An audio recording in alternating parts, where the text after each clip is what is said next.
Second quality जो हम उम्मीद करते हैं एज एन इवेंट मैनेजर आप में होनी चाहिए, that is having a very good communication skills. Communication skills से यहाँ मेरा अर्थ है कि आपकी ability to communicate with people. Communication का सीधा सीधा अर्थ ये होता है, क्या मेरी बात सामने वाले तक पहुंच रही है तो क्या वो उस मैसेज को रिसीव कर पा रहा है और रिएक्ट कर पा रहा है। इस कम्युनिकेशन के बहुत सारे तरीके हैं, बहुत सारे टैक्टिक्स हैं जो मार्केटिंग कम्युनिकेशन के रूप में भी जाने जाते हैं, वर्बल कम्युनिकेशन के रूप में भी जाने जाते हैं, नॉन फॉर्मल कम्युनिकेशन के बारे में भी जाने जाते हैं। बट यहाँ हम कम्युनिकेशन एज ए टॉपिक की बात नहीं कर रहे हैं, यहाँ हम बात कर रहे हैं कि आप अपनी कम्युनिकेशन को कैसे इंप्रूव कर सकते हो। इसके सिंपल से कुछ तरीके हैं, जैसा कि working on your vocabulary skills.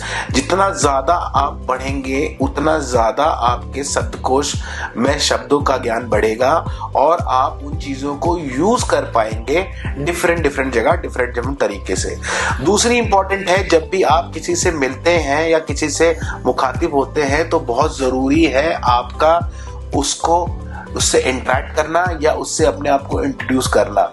ये एक पॉसिबिलिटी होती है कि उम्मीद ये ना करें कोई भी आपके पास खुद से आएगा। You have to approach people with a smile and with gentle mannerism. दूसरी इंपॉर्टेंट चीज है जो आपका कम्युनिकेशन या आपका नेटवर्क दूसरों के साथ बढ़ाएगा, that is certain small points that you have to remember, जैसे कि trying to connect with the common factor और इंटरेस्ट। जैसे कि आप किसी सेम जगह या किसी सेम शहर के रहने वाले हो सकते हैं, या आपका इंटरेस्ट या आपका पैशन भी सेम है। जैसे कि हम सब इवेंट मैनेजमेंट को सुन रहे हैं, समझ रहे हैं, इसका मतलब हम लोग सिर्फ एक ही पैशन को सर्व करते हैं। ये बहुत इजीली हो जाता है आपको किसी के दूसरे के कंफर्ट जोन में घुसने के लिए और उस पर आपको भरोसा करने के लिए। अगर आप ऐसी कॉमन चीजें जो दोनों में बीच में कॉमन हो उसको आइडेंटिफाई करते हैं तो एक बहुत अच्छा कम्युनिकेशन आप स्थापित कर सकते हो।